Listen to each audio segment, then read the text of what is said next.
Olá a todos, sejam muito bem-vindos a mais uma aula temática sobre estratégia comercial e gestão mercadológica contemporânea. Eu sou o professor Haroldo Peon e hoje nós vamos nos aprofundar em um tema absolutamente crucial para qualquer organização que deseje prosperar na era digital: a dinâmica do varejo interativo.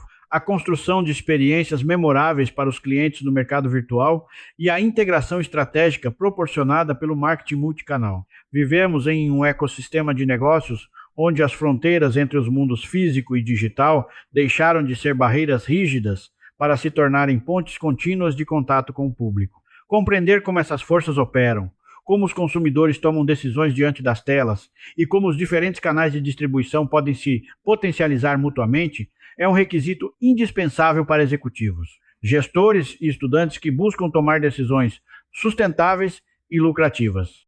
Para iniciarmos a nossa reflexão, precisamos examinar a coexistência de dois grandes ambientes de atuação comercial que definem a sociedade moderna: o mercado tradicional e o mercado virtual. No mercado tradicional, os compradores e os vendedores se engajam em relacionamentos de troca interpessoais diretos, em um espaço eminentemente material e tangível, estruturado por meio de lojas de rua, escritórios, centros comerciais e instalações físicas, onde a mercadoria pode ser tocada, examinada e imediatamente manuseada.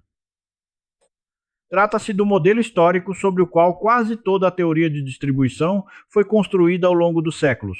Por outro lado, o mercado virtual representa um ambiente digital mediado pelas redes de computadores e pelas interfaces de telecomunicação, caracterizado por relacionamentos de troca baseados em telas, imagens dinâmicas, dados processados em tempo real e ofertas puramente eletrônicas. Essa dualidade transformou radicalmente a jornada de compra, pois os indivíduos não estão mais limitados a uma única modalidade. Eles transitam livremente entre o espaço físico e as plataformas virtuais para pesquisar, comparar, interagir e efetuar suas compras. Essa transformação impõe desafios substancialmente diferentes a depender da origem de cada organização. As empresas que nasceram no ambiente tradicional, como grandes redes supermercadistas, conglomerados industriais como a General Motors ou gigantes de bens de consumo como a Procter & Gamble, precisam definir com precisão cirúrgica o escopo, a profundidade e a natureza de sua atuação virtual. Elas enfrentam a complexidade de digitalizar processos consolidados sem destruir seus canais legados. Em contrapartida, as empresas nativas digitais, como plataformas pioneiras de comércio eletrônico, agregadores de viagens e marketplaces globais, encaram o desafio oposto. Precisam refinar e expandir continuamente sua infraestrutura tecnológica e avaliar criticamente se uma extensão física pode agregar valor à marca. Um caso emblemático dessa dinâmica foi observado na trajetória de marcas digitais de beleza e cuidados pessoais que decidiram abrir boutiques físicas dentro de lojas de departamentos de prestígio, como a Marshall Fields em Chicago, permitindo que consumidores que conheceram a marca pela internet pudessem vivenciar o produto sensorialmente no espaço físico e depois continuar recompondo seus itens de forma rápida no canal virtual. Apesar do fascínio tecnológico, quando analisamos os primeiros estágios da expansão do comércio eletrônico, percebemos que o volume financeiro transacionado representava apenas uma fração dos gastos globais de consumo, girando em torno de menos de 20% do comércio nos Estados Unidos e menos de 9% no cenário mundial, naquele período inicial. Por que, então, esse mercado virtual sempre capturou de forma tão visceral a atenção dos profissionais de marketing? A resposta reside na capacidade sem precedentes de criação de valor por meio das utilidades clássicas do marketing: tempo, lugar, posse e forma. No mercado tradicional, o consumidor é condicionado pelos horários de funcionamento das lojas físicas e pelas barreiras de deslocamento geográfico. No ambiente virtual, a oferta de dados diretos sob demanda quebra essas restrições. Um cliente pode efetuar compras em plena madrugada, comodamente instalado em sua casa, usufruindo da utilidade de tempo e de lugar. Companhias varejistas de artigos esportivos ao ar livre, como a Recreational Equipment, identificaram historicamente que cerca de 35% de seus pedidos eram gerados entre 10 da noite e 7 da manhã, exatamente durante a janela em que as lojas físicas estavam completamente fechadas. Além da conveniência de acesso contínuo e da aceleração da utilidade de posse, em que sistemas de reserva de companhias aéreas e locadoras de veículos conferem confirmações quase instantâneas de serviços. O mercado virtual encontra sua maior alavanca competitiva na geração da utilidade de forma. No varejo tradicional, o produto chega pronto, padronizado para as massas. No ambiente interativo, os recursos de comunicação bidirecional convidam os consumidores a manifestar suas preferências individuais exatas, viabilizando uma personalização em larga escala que antes seria economicamente inviável. Um exemplo emblemático dessa aplicação pode ser visto na operação digital da fabricante de chocolates Godiva, na qual os apreciadores têm a liberdade de montar caixas exclusivas, escolhendo item por item os sabores específicos de sua preferência, a partir de um portfólio digital. A organização deixa de empurrar produtos pré-fabricados e passa a fabricar soluções sob medida, a partir da demanda explícita do comprador. Essa capacidade de adaptação em tempo real nos conduz aos dois pilares essenciais do relacionamento digital entre comprador e vendedor: a interatividade e a individualidade. No marketing convencional de massa, a comunicação sempre foi predominantemente unidirecional, com mensagens publicitárias padronizadas sendo transmitidas para milhões de receptores passivos. No marketing interativo, estabelece-se uma comunicação eletrônica de duas vias, mediada pela tecnologia, na qual o comprador assume o controle sobre o tipo, o momento e o volume de informações que deseja receber da empresa. Para que um relacionamento autêntico e duradouro se desenvolva, as corporações precisam abandonar a postura de monólogo e criar mecanismos inteligentes de escuta ativa e resposta customizada. A individualidade significa tratar cada consumidor não como um número agregado em um segmento demográfico abstrato, mas como um sujeito único, com preferências, limites e poderes de decisão sobre o conteúdo que consome e os atributos que deseja pagar.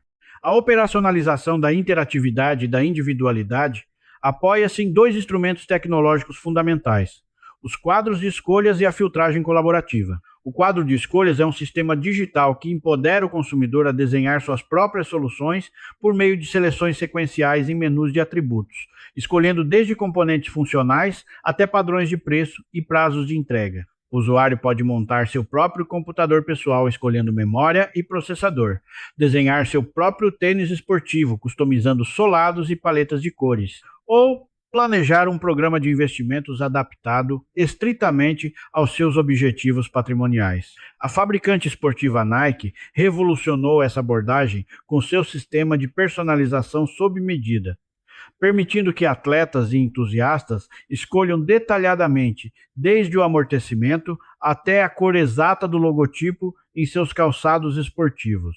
Como esses sistemas coletam dados minuciosos sobre o comportamento do cliente a cada clique, a empresa aprimora seu aprendizado institucional e desenvolve a capacidade de antecipar demandas futuras com precisão cirúrgica.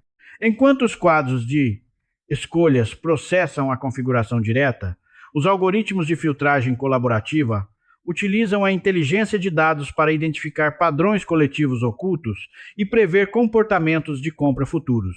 Trata-se de um mecanismo automatizado que agrupa clientes com históricos, preferências e intenções similares para gerar recomendações preditivas em tempo real. Se dois indivíduos distintos compartilham escolhas literárias ou musicais semelhantes no histórico de compras, o sistema calcula uma alta probabilidade de que um deles se interesse por novas aquisições feitas pelo outro. É essa engenharia que fundamenta a clássica funcionalidade adotada por pioneiras do varejo eletrônico e livrarias virtuais, que apresentam ao cliente a célebre recomendação informando que compradores daquele produto específico também adquiriram outros itens correlatos. Dessa maneira, o paradigma gerencial corporativo migra em definitivo do modelo tradicional de produzir e vender para uma postura moderna de sentir e reagir às demandas do mercado. Aproveitando este momento em que aprofundamos a compreensão dos dados e das tecnologias digitais, quero fazer uma pausa rápida e convidar você que acompanha este conteúdo a deixar sua curtida no vídeo e a se inscrever no canal. Este gesto simples ajuda a consolidar nossa comunidade de estudos avançados de gestão e assegura que você receba regularmente nossas aulas aprofundadas sobre marketing, finanças e tomada de decisão estratégica. Dando continuidade à nossa análise, precisamos diferenciar as iniciativas promovidas pelas empresas daquelas geradas proativamente pelos próprios consumidores, o que nos leva ao conceito de personalização e ao marketing de permissão. Enquanto a personalização, estruturada pelo comerciante, tenta inferir o que o usuário quer, a personalização de iniciativa do comprador ocorre quando o próprio consumidor constrói e molda seu ambiente digital de interação, selecionando blocos temáticos de interesse, cotações financeiras específicas, condições meteorológicas de suas cidades favoritas e painéis informativos de sua escolha. Essa prática gera um vínculo de conveniência tão elevado que o custo de troca de plataforma pelo usuário aumenta substancialmente. No entanto, essa customização em massa só atinge sua plenitude ética e comercial por intermédio do marketing de permissão, que consiste na obtenção explícita do consentimento do cliente para receber mensagens, ofertas e materiais promocionais com base em suas preferências informadas. As organizações que lideram com sucesso suas categorias seguem 3 regras fundamentais de transparência no consentimento.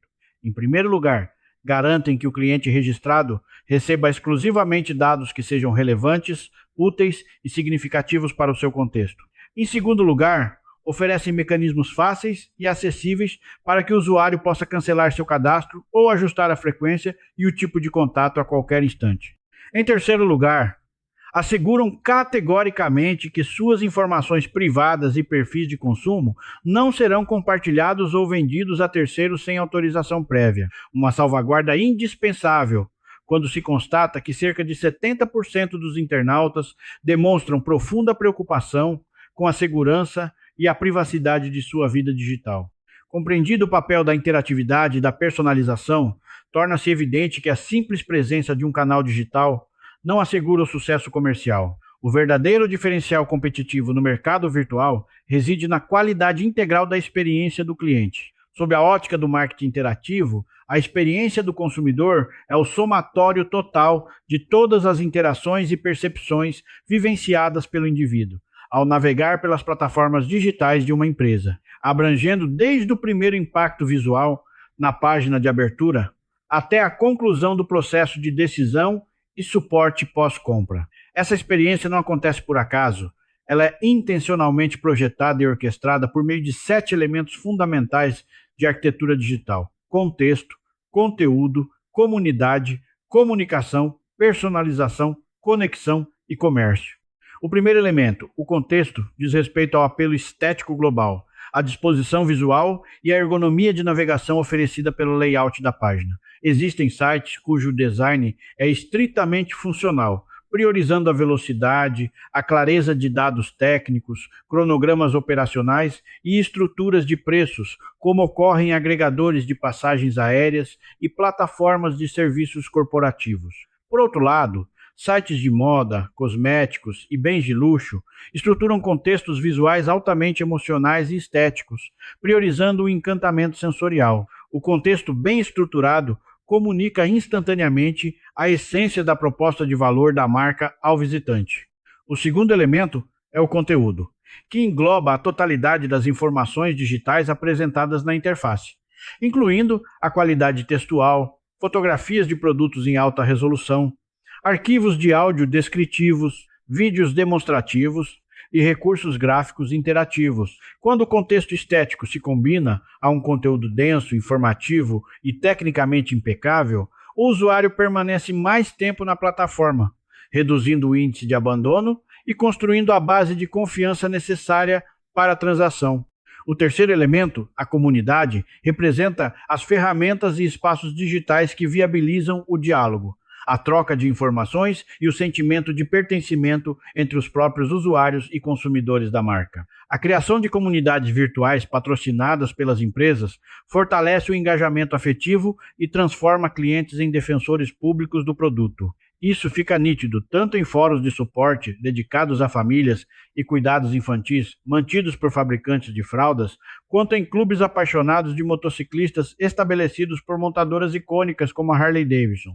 O quarto elemento é a comunicação, que define a capacidade do canal de estabelecer um diálogo contínuo, ágil e bidirecional com o visitante em tempo real. Em ambientes de alto valor agregado, os consumidores demandam interações humanas especializadas combinadas com a automação tecnológica. É por essa razão que grandes corporações de tecnologia e computação pessoal integram agentes comerciais e consultores técnicos para apoiar as decisões de compra dos usuários durante sua jornada na plataforma, garantindo esclarecimento imediato de dúvidas complexas. O quinto elemento de projeto é a conexão, caracterizada pela malha estruturada de vínculos digitais e links externos que ligam o site da organização a outros ambientes relevantes da internet. Essa funcionalidade é o motor principal de portais de notícias e plataformas editoriais de prestígio, como o jornal The New York Times, que permite aos leitores transitar organicamente de uma resenha literária diretamente para uma livraria parceira, realizando a aquisição de um exemplar com fluidez absoluta. O sexto elemento, já abordado em suas raízes, é a capacidade de personalização da interface, permitindo que a plataforma adeque dinamicamente suas mensagens e vitrines de acordo com o histórico individual de navegação e preferências do usuário registrado. Por fim, o sétimo elemento de projeto é o comércio, que consiste na solidez dos mecanismos transacionais, proporcionando meios de pagamento seguros, rápidos e livres de atritos operacionais. A pioneira Amazon consolidou sua liderança global ao patentear tecnologias de compra instantânea em um único clique, reduzindo drasticamente a hesitação do consumidor e eliminando passos burocráticos no momento do fechamento do pedido. Para que essas estratégias de design alcancem os resultados desejados, a gestão mercadológica precisa conhecer a fundo a diversidade comportamental e o perfil demográfico dos usuários que operam na internet. Embora os compradores digitais exibam, em média, níveis educacionais mais elevados e maior poder aquisitivo relativo em comparação com a média da população geral, seus motivos e estilos de vida são altamente heterogêneos. A pesquisa de mercado identifica diferentes segmentos de consumidores online, com base em seus hábitos de navegação e consumo. O primeiro perfil é o grupo chamado de clique e cimento, composto por consumidores que navegam intensamente pelas vitrines e catálogos online para pesquisar atributos e preços, mas que concluem a compra física nas lojas tradicionais de rua ou de shopping centers. O segundo perfil é o dos caçadores-coletores, que utilizam o ecossistema digital como um grande guia de consulta comparativa para coletar minuciosamente dados técnicos antes de qualquer decisão patrimonial. O terceiro grupo é formado pelos clientes leais à marca, que mantêm seus endereços favoritos salvos, compram regularmente nas mesmas plataformas de confiança e concentram os maiores tickets médios financeiros de compras na rede. O quarto grupo engloba os materialistas sensíveis ao tempo, que priorizam a conveniência máxima e a velocidade transacional acima de qualquer outro atributo. O quinto perfil é o dos plugados e solteiros, segmento altamente conectado que permanece o maior número de horas na internet utilizando múltiplos serviços simultâneos. Por fim, encontramos os recém-chegados, formados por usuários que dão seus passos iniciais na rede, efetuando muitas pesquisas de dados informativos, mas mantendo cautela antes de comprometer seus recursos em transações financeiras digitais. Compreender essas particularidades explica por que determinados produtos e serviços se adaptam com extrema facilidade ao marketing interativo, enquanto outros exigem abordagens híbridas. Categorias de bens para as quais a informação detalhada e as especificações técnicas são cruciais para a escolha, mas o manuseio prévio não é indispensável. Adaptam-se perfeitamente ao comércio digital, como equipamentos de informática e eletroeletrônicos. O mesmo ocorre com itens que se beneficiam de demonstrações visuais e auditivas. Produtos puramente digitais como livros eletrônicos e transmissões de vídeo, mercadorias exclusivas de nicho e artigos de recompra contínua de conveniência doméstica. Diante do fato comprovado de que a grande maioria dos consumidores transita livremente entre a pesquisa digital e a aquisição física, tornou-se inviável para as empresas tratar os canais como silos estanques e isolados. É nesse cenário que o marketing multicanal emerge como a principal diretriz estratégica de distribuição moderna. O marketing multicanal consiste na integração e no alinhamento sistemático de múltiplos canais de comunicação e entrega que se reforçam mutuamente para atrair, reter e estreitar relacionamentos com clientes que compram tanto no mercado tradicional quanto no mercado virtual. Não se trata de uma mera distribuição dual, em que múltiplos intermediários concorrem pelo mesmo cliente de forma desconectada. O marketing multicanal busca dissolver as barreiras entre os pontos de contato corporativos, para que, sob a ótica do cliente, a marca seja percebida como uma entidade coesa e sem atritos, permitindo a ele comprar onde, como e quando desejar. Essa premissa de integração é personificada com maestria em marcas globais de vestuário, como a Ed Bauer, cuja filosofia de gestão estabelece que o processo de compra, a política de atendimento e o posicionamento da marca devem ser absolutamente idênticos e complementares nas lojas físicas, nos catálogos impressos e na plataforma virtual, sustentando o princípio gerencial de que para o cliente tudo faz parte de uma única marca integrada. Essa mesma sinergia orienta gigantes do setor de suprimentos corporativos, como a rede Office Depot, que integrou com absoluto sucesso seus catálogos de vendas empresariais, sua malha física de lojas de atendimento e sua robusta operação eletrônica, transformando-se em uma das maiores operadoras de comércio eletrônico do mundo, faturando bilhões de dólares em transações anuais. Os benefícios econômicos gerados por essa abordagem integrada são extraordinários e amplamente documentados por métricas financeiras. Os clientes que interagem e compram por meio de múltiplos canais revelam um valor vitalício substancialmente superior ao dos compradores restritos a um canal isolado. Na prática comercial da Ed Bauer, consumidores que compram exclusivamente nas lojas físicas gastam em média entre 100 e 200 dólares por ano. Aqueles que transitam por dois canais elevam seus gastos para 300 a 500 dólares. E os clientes plenamente multicanal, que utilizam a loja física, o catálogo e a plataforma virtual, chegam a investir anualmente entre 800 e 1.000 dólares. Descobriu-se que os compradores multicanal chegam a ser 3 vezes mais lucrativos para a corporação do que os clientes monocanal. Tendência idêntica foi constatada na rede varejista JCPenney, na qual clientes que utilizam cumulativamente o site, a loja física e os catálogos gastam de 4 a 8 vezes mais do que aqueles limitados a um único canal de contato. Na execução prática do marketing multicanal, as empresas costumam estruturar seus endereços eletrônicos sob 2 modelos de atuação, com objetivos estratégicos distintos: os sites transacionais e os sites promocionais. Os sites transacionais atuam como verdadeiras vitrines eletrônicas de conversão direta, cujo objetivo primordial é transformar a navegação do visitante em uma compra imediata, seja pelo próprio meio digital, por retirada em loja física ou por encomenda assistida. Essa modalidade é comum no varejo de moda, livros e artigos gerais. Redes internacionais de vestuário como a Gap constataram que suas plataformas transacionais superam o volume de vendas da esmagadora maioria de suas lojas físicas individuais. Da mesma forma, empresas especializadas em moda íntima como a Victoria's Secret expandiram seu público consumidor, ao verificar que cerca de 60% das compras em sua vitrine digital eram realizadas pelo público masculino adquirindo presentes, gerando um volume de receitas totalmente incremental para a corporação. Contudo, a adoção indiscriminada de sites transacionais por indústrias e fabricantes de produtos de consumo de massa pode desencadear severos conflitos de canal com os lojistas e revendedores tradicionais, que enxergam a venda direta da fábrica como uma concorrência desleal. Para superar esse dilema sem abrir mão da presença digital, indústrias sofisticadas como a fabricante de móveis residenciais Ethan Allen criaram modelos cooperativos de incentivo financeiro. Quando um cliente adquire uma peça no site da corporação, os varejistas locais que atendem o pedido recebem 25% do valor da venda. E mesmo quando a mercadoria sai diretamente dos centros de distribuição da fábrica, a loja parceira geograficamente mais próxima do cliente recebe uma comissão de 10% do preço de venda.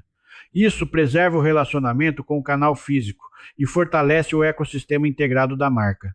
Por outro lado, muitas indústrias e corporações globais optam estrategicamente pela implantação de sites promocionais. O objetivo central do site promocional não é efetuar a cobrança eletrônica direta no ambiente da página, mas divulgar produtos com riqueza visual, fornecer manuais de aplicação, promover promoções interativas, oferecer cupons e direcionar o tráfego de compradores para os parceiros de distribuição física. A multinacional Procter & Gamble opera portais promocionais altamente customizados para marcas emblemáticas de seu portfólio, como batatas fritas Pringles, produtos capilares Vidal Sassoon e fraldas infantis Pampers, estimulando a experimentação, gerando reconhecimento de marca e alimentando o consumo no ponto de venda tradicional. O impacto dos canais promocionais na decisão final do cliente é contundente. No setor automotivo, a General Motors identificou que cerca de 80% das pessoas que comparecem fisicamente a uma concessionária de sua divisão Saturn navegaram previamente pela página oficial da marca na internet para pesquisar modelos e opcionais, sendo o canal digital responsável por cerca de 70% dos contatos qualificados de vendas. No segmento de cosméticos de luxo, a divisão Clinique, da multinacional Estée Lauder, constatou que 80% de seus consumidores que visitam o site promocional da marca acabam efetuando a compra física de cosméticos em lojas de departamentos no varejo tradicional. E 37% dos usuários que nunca haviam comprado da marca tomam a decisão de experimentar o produto na loja física, após interagir com os conteúdos da plataforma digital. Todas essas evidências demonstram de forma inequívoca que a estratégia mercadológica moderna não deve ser pensada sob a ótica de uma competição destrutiva entre o físico e o digital. O sucesso sustentável das organizações decorre da habilidade dos gestores em integrar os dois ambientes, aproveitando a utilidade de tempo, lugar, posse e personalização, oferecida pelas interfaces digitais para alimentar a confiança, o fluxo de clientes e a satisfação integral em todos os pontos de contato da corporação. Gostaria de convidar você mais uma vez a curtir esta aula, se inscrever em nosso canal e compartilhar este conteúdo com colegas, parceiros e gestores que valorizam discussões profundas sobre estratégias de negócios. Deixe também o seu comentário logo abaixo, compartilhando como a sua empresa ou os negócios da sua região têm equilibrado a presença física e digital no atendimento aos seus clientes. Um grande abraço a todos, bons estudos e até o nosso próximo encontro.